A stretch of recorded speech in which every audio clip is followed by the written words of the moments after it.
Gloria a Dios. Dios les bendiga, hermanos. ¿Cómo se encuentran ustedes?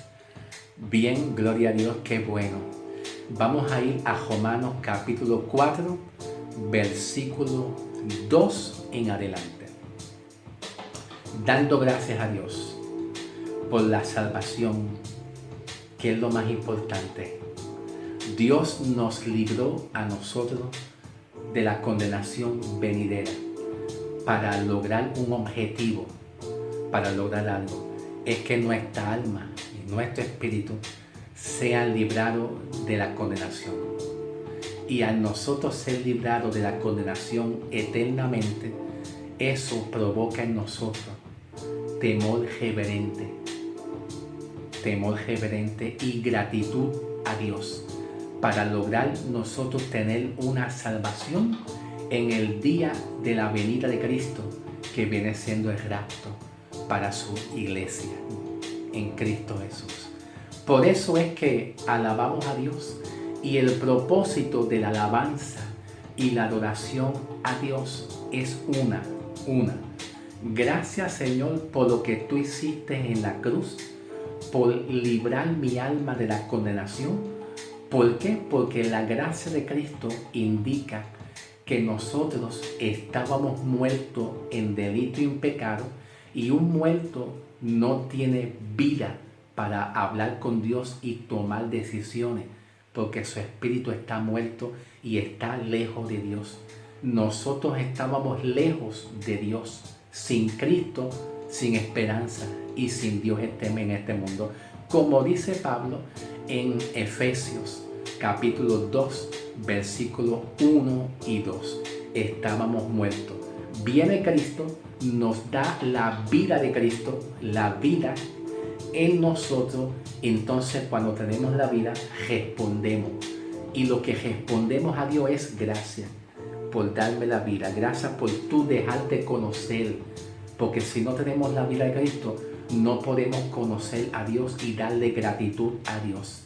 Y le damos gracias al Señor por la salvación, porque la salvación de Cristo es que nos libró del juicio y de la condenación eterna, para nosotros hallar la salvación cuando venga la venida de Cristo, para la gloria del Señor. Por eso es que el verdadero motivo de la alabanza y de la adoración no es cantar coritos en música por cantarlo. La verdadera adoración y alabanza a Dios siempre señala arriba a lo que Cristo ya logró hacer con nuestra salvación y con todos nuestros pecados, para entonces nosotros hallar la salvación de una manera segura cuando Cristo venga. Mientras tanto, nosotros aquí estamos en un proceso en la tierra esperando la venida de Cristo, y sobre todo estamos en la tierra aquí aprendiendo y conociendo las escrituras de la palabra, lo que Dios nos ha hecho a nosotros. Ok, amado, así que vamos a la gloriosa palabra del Señor. Dios te bendiga grandemente, y me siento muy regocijado, mi espíritu, mi corazón, de que ustedes acepten la gloriosa palabra del Señor y sean bendecidos. Vamos a leer Romanos 4, versículo 2 en adelante, para entonces ir luego a la pizarra. Romanos 4, 2 dice que si Abraham fue justificado por las obras, tiene por qué gloriarse, mas no para con Dios. Repito, si Abraham fue justificado por las obras, tiene de qué gloriarse, pero no ante Dios. Ok, voy a poner un ejemplo. Voy a hacer un alto para explicar bien esto. En el Antiguo Testamento habían obras que hacer. ¿Te acuerdas los israelitas cuando daban 7 vueltas a Jericó? Los israelitas, hay un cántico acerca de eso. Pues bien, los israelitas, Dios les permitió que dieran 7 vueltas a Jericó. Déjame decirte, Jericó era grande, ¿sabes?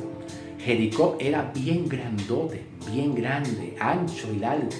No es como las iglesias, ¿verdad?, que dan vueltitas ahí para romper cadenas frente a un aire acondicionado.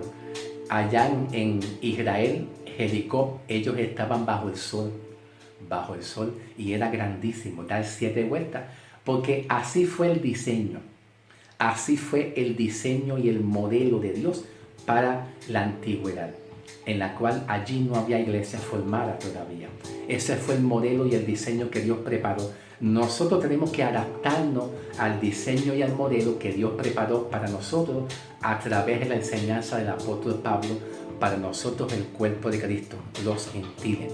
El diseño es la fe, no es la ley de Moisés, no es la ley de Moisés ni las obras. El que cree será salvo.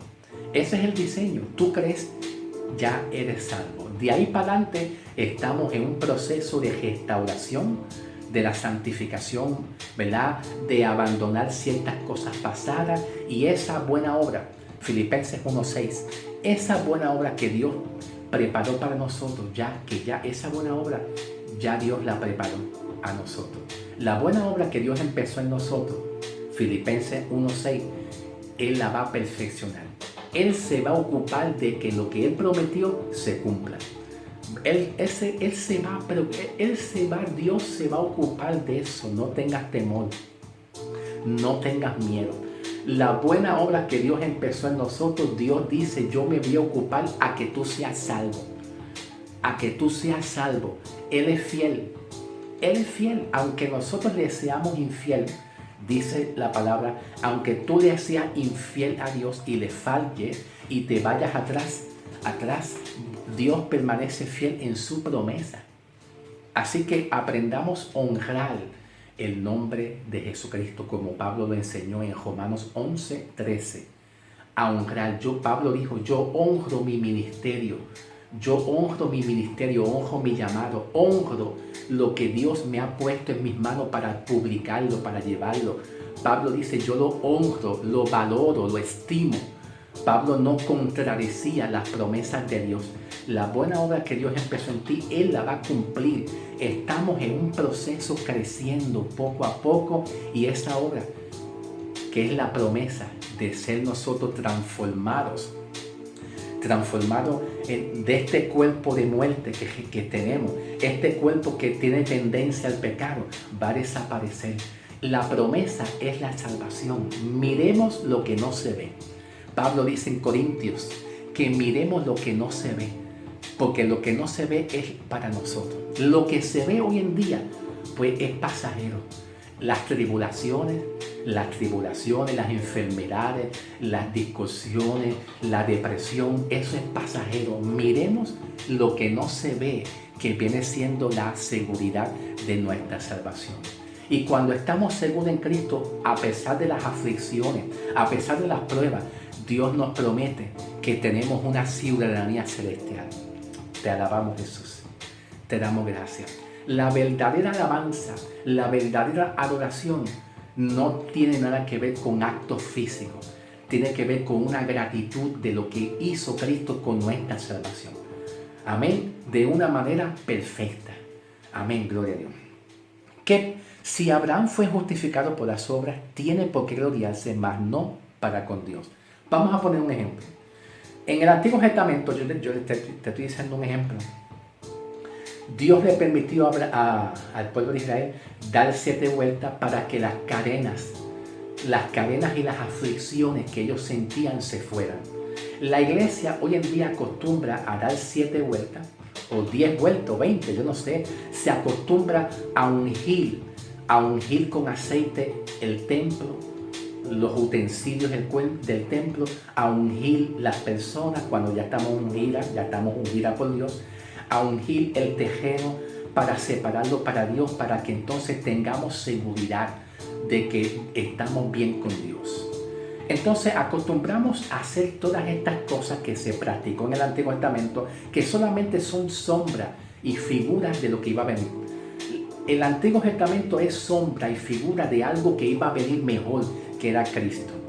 Pero mientras tanto, en el Antiguo Testamento Dios le permitió a Israel dar 7 vueltas para romper cadenas, muros. Ahora en Cristo Jesús, ya Dios rompió los muros. Dios rompió las maldiciones. Entonces la pregunta es, ¿por qué nosotros sentimos unos efectos como adversarios, unos efectos que esos efectos que muchas veces nos hacen dudar de que estamos bien con Dios. Bueno, es que la buena obra que Dios empezó en ti, Él la va a seguir perfeccionando. Tranquilo, paz, tranquilo, porque Dios continuamente está poniendo su mano, pero lo está haciendo en el orden de Él, no lo está haciendo en el orden del hombre. ¿Me entiende? Dios está trabajando, Dios está obrando, pero Él lo está haciendo en un orden. Déjate llevar en el orden de Dios. No mire el orden que Dios está haciendo en el otro. Lo que Dios está haciendo en otras personas, Dios lo está haciendo en un orden diferente al tuyo. Mira el orden como Dios está trabajando contigo, poco a poco, así. Esto te pasó, esto segundo a ti te pasó, esto tercero te pasó. Dios está trabajando. Ocúpate de que Dios siga trabajando. Ponle interés. No te dejes llevar por lo que otros piensan o hablan de ti, por los defectos que ven otros en ti. Porque Dios no te ve con defecto. Dios te ve santo por haber tú creído en Cristo Jesús. Ahora, Pablo dice que si Abraham hizo una obra para tratar de asegurar de ser salvo, pues entonces Pablo nos indica a nosotros que si nosotros hacemos algo para buscar la salvación o mantener la salvación o mantener el perdón de nuestros pecados, pues entonces esa obra la está haciendo tú, no es Dios. Pues entonces ocúpate tú de mantener esa obra. O sea, Pablo nos está enseñando aquí en esta enseñanza, nos está enseñando que si tú te ocupas de que tú seas perdonado y que tus pecados y el perdón de tus pecados se mantengan perdonados por Cristo, pues entonces hágalo tú, porque entonces esa obra la vas a hacer tú y Dios no hizo la obra. Pero Pablo dice, tú tienes el derecho de gloriarte, porque tú estás buscando tu propia salvación. Porque la salvación es tuya, por tus méritos, la estás haciendo tú. ¿Ves? Tu perdón de tus pecados la estás creando tú, no Cristo. Pues entonces Dios lo que hace es que se retira. Bye bye, adiós. Adiós, nos vemos. Tú quieres buscar tu perdón de tus pecados completo, hazlo tú, pero yo no me metas a mí. O sea, en otras palabras, Pablo está enseñando, ¿me atribuyes la obra a mí o tú mismo te atribuyes la obra a ti por tus obras, por lo que tú estás haciendo? Por estar ungiendo banco, ungiendo utensilios, por estar ungiendo con aceite el terreno para que tú seas bendecido. Ya tú estás bendecido. Ya tú eres bendecido con toda bendición celestial en lugares celestiales. Continuamos. Porque, ¿qué dice la Escritura? Creyó Abraham a Dios y le fue contado por justicia. Dice Pablo, creyó, no creyó a media, creyó Abraham y le fue contado por justicia. Pero el que obra no se le cuenta el salario como gracia. Escucha, el que obra no se le cuenta el salario como gracia. Dice Pablo, vamos aquí. El que obra, pero el que obra significa, ¿qué significa el que obra? Significa aquel que busca ser salvo. Aquel que está buscando ser salvo o posiblemente que busque la manera de que la salvación permanezca, cuando en realidad ya tú eres salvo. ¿Ves? La realidad es que ya tenemos la salvación. Eso es lo que significa el que obra. El obrar, déjame buscar la salvación o déjame mantener la salvación vigente, que no se me vaya, que no se me escape, y lo voy a hacer por mis obras, ¿verdad? Y no, cuando no permitimos que Cristo sea el que haga la obra en la cruz del Calvario, pues entonces Dios se aleja y te deja a ti obrando. Te deja a ti obrando. Ok, bien. Vamos a enfatizar la palabra obra aquí, ¿ok? La obra, cuando dice Pablo, ¿verdad? Pero al que obra no se le cuenta el salario como gracia, sino como una deuda. Aquí hay dos palabras importantes. Obra, también dice aquí la gracia, el salario y deuda. En otras palabras, obra, salario y deuda. Obra, salario y deuda. Okay. Cuando Pablo dice, el que obra no se le cuenta el salario como deuda, el salario, Pablo utiliza la palabra salario como un ejemplo, una parábola, un ejemplo. Cuando tú estás trabajando en un trabajo secular, para que tú recibas un cheque, un salario, tú tienes que obrar, tú tienes que trabajar, si no, no lo recibes. Aquí el salario, Pablo lo está indicando como una comparación, una metáfora a la bendición de Dios, de la salvación. El salario es una comparación a la promesa de salvación. Repito, el salario es una comparación a la promesa que Dios te da para ser salvo. Ahora, Pablo dice, el que obra. Si tú obras tu salvación para mantener el perdón de tus pecados, lo que Cristo hizo por ti en la cruz perfectamente no se te va a atribuir.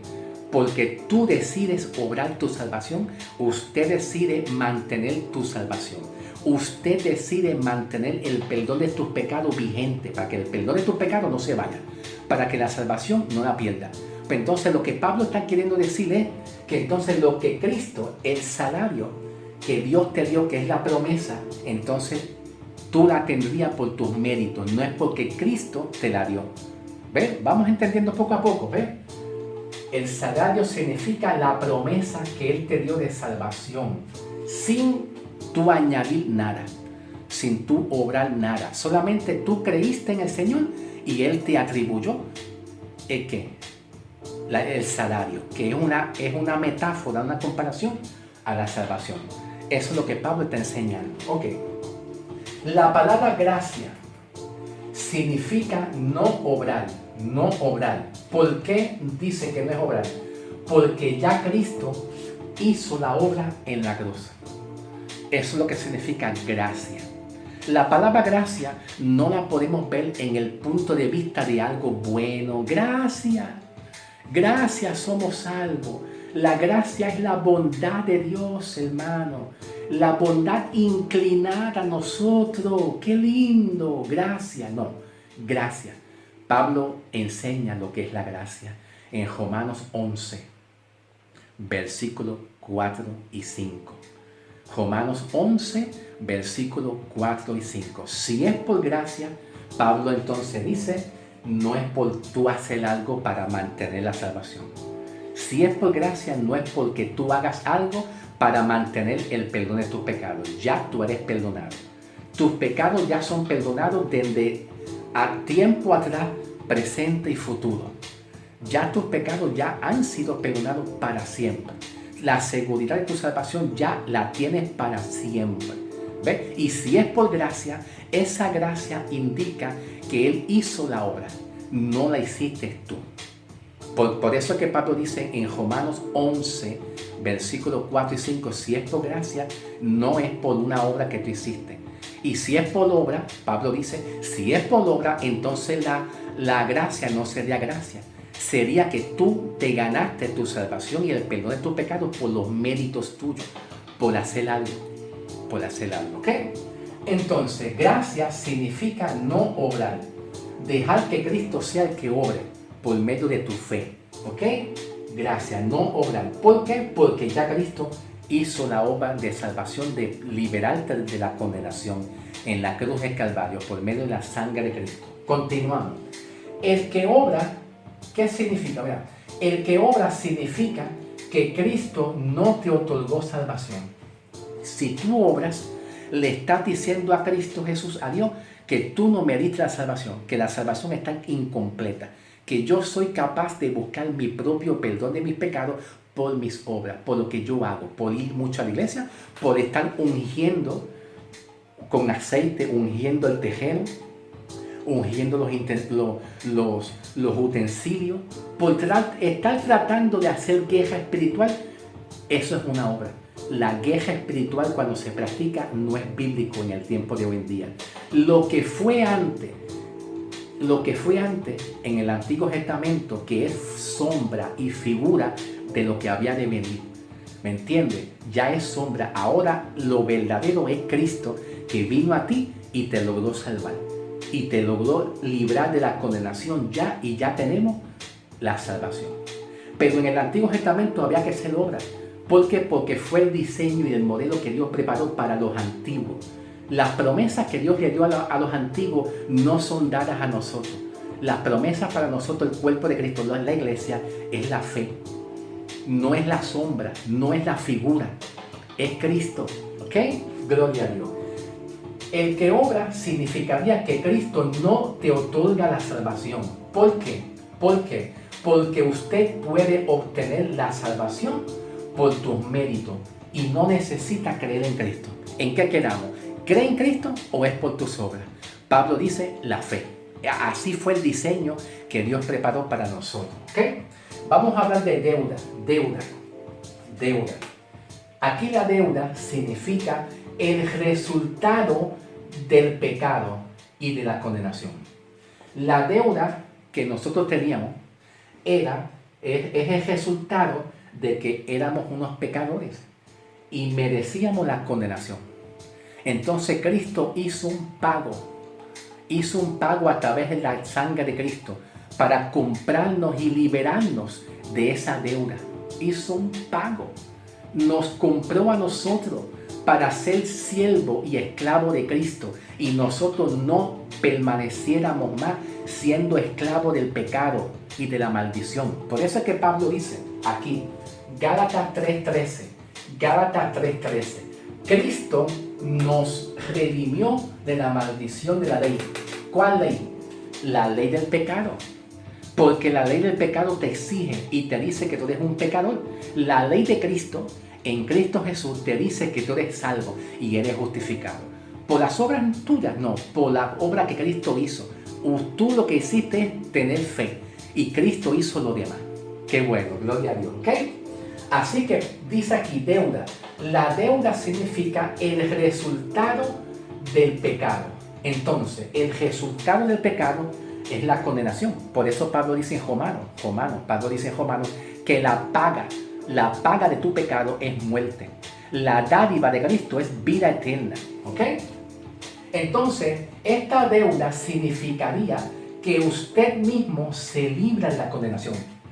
Si usted hace algo para mantener el perdón de tus pecados, que ya lo tienes, ya tú tienes el perdón de tus pecados, ya tú tienes la salvación segura, pero si tú haces algo para mantenerla, pensando en que tú puedes perder esa salvación, pensando en que tú puedes perder ese perdón de tus pecados, pensando en que tú no te sientes perdonado completamente, pues entonces eso significaría que esa deuda significaría que usted mismo es capaz de librarse de la condenación. Eso significaría que usted mismo es capaz de librarse de la condenación. Entonces, ¿en qué quedamos? ¿Cristo o tus obras? ¿En qué quedamos? ¿Cristo o tus obras? ¿Ok? Versículo 5. El que no obra, sino que cree. El que no obra, sino cree en Cristo, en aquel que puede justificar al impío. Justificar tiene que ver con hacerte inocente. Cuando Dios justifica, entonces tú eres librado de la condenación. ¿Ok? Porque nosotros somos justificados en la sangre de Cristo, como dice Pablo en Romanos. Justificados en la sangre de Cristo. Si no hay sangre derramada y lo que hay es obra, nadie será salvo. Por eso este mundo, esta iglesia, muchos viven en una apostasía. Porque están por obras, por lo que él hace el hombre. Y no están en lo que la sangre de Cristo hizo por nosotros. Somos justificados por la fe en la sangre. Eso es lo que es evangelio. No es por tus obras. La sangre de los toros y machos cabríos en el Antiguo Testamento no te pudieron salvar y justificar. Ahora nosotros ya no estamos en la sombra, en la figura, estamos en lo real, en lo genuino, que es Cristo Jesús. ¿Ok? Bien, la deuda entonces significaría que usted mismo se puede librar de la condenación y no por la sangre de Cristo. Vamos al versículo 5. Al que no obra, sino que cree, al que justifica, pues entonces eso significa que Dios nos puede hacer justo a nosotros. Si tú crees que Dios te puede justificar y salvar de la condenación completamente, el resultado es que Dios te declara justo, santo. No te declara medio justo, no, santo. La palabra de Dios es fiel, te declara justo. Lo único es que nosotros estamos en unas batallas, en lucha de la carne. Pero la carne nunca puede vencer lo que Cristo hizo por ti. La carne no puede vencer lo que Cristo hizo con tu espíritu. Porque llegará un momento que cuando Cristo venga, el cuerpo de humillación de la carne y las tendencias se van a quedar aquí. Y lo que eres tú, la esencia de lo que eres tú, que es tu alma y tu espíritu, van a ser transformados. Tu espíritu va a ser transformado en un cuerpo celestial, en un cuerpo glorificado, transformado. ¿Ve? Eso es la esencia de la salvación. ¿Ok? Ok. Versículo 6. Versículo 6. Dios atribuye salvación sin obra. Dios atribuye salvación. Versículo 6. Vamos a leerlo aquí. Como también David dice, ser bienaventurado el hombre cual Dios atribuye justicia sin obra, diciendo, bienaventurados aquellos cuyas iniquidades ya son perdonadas y cuyos pecados son ya cubiertos. ¡Wow! Tremendo. Pues entonces nos está diciendo, versículo 6, ya Dios nos atribuyó la salvación por creer en Cristo. Por eso Pablo dice que si tú crees en aquel que te puede justificar, te puede salvar al pecador, ya eres salvo de una manera definitiva. ¿Ve? Te atribuye salvación sin tú hacer nada, sin obra, por la fe. Versículo 7. Bienaventurados que los pecados y las maldiciones que ya son cubiertas. Los pecados y las maldiciones ya son cubiertas. No hay que hacer nada para romper cadenas y maldiciones, porque la sangre de Cristo es la que hizo eso. La diferencia es que cuando Cristo quita la maldición, esa maldición viene siendo los efectos de la separación de Dios. Dios estaba separado de ti, porque la paga del pecado es muerte, pero la dádiva de Dios es vida eterna. Cristo quitó la maldición. Aquí está, Gálatas 3:13. Cristo nos redimió de la maldición de la ley. ¿Cuál ley? La ley del pecado. La ley del pecado provocó que nosotros estuviéramos bajo maldición y separados. La paga del pecado es muerte, pero la dádiva de Cristo es vida y reconciliarte con Cristo nuevamente y te reconcilia para siempre. Bienaventurados los pecados y maldiciones que ya fueron perdonadas y cubiertas por la sangre de Cristo. Bienaventurado significaría Dios ya no te culpa y te acusa que eres un pecador. Versículos 8 y 9. 8. Bienaventurado el varón en cual el Señor no te atribuye, no te dice que eres un pecador, no te dice que tú estás bajo maldición, no te dice que tú estás sin Cristo. Al contrario, te dice que ya tú eres salvo por haber tú creído. Continuamos otro día, ¿ok? Continuamos.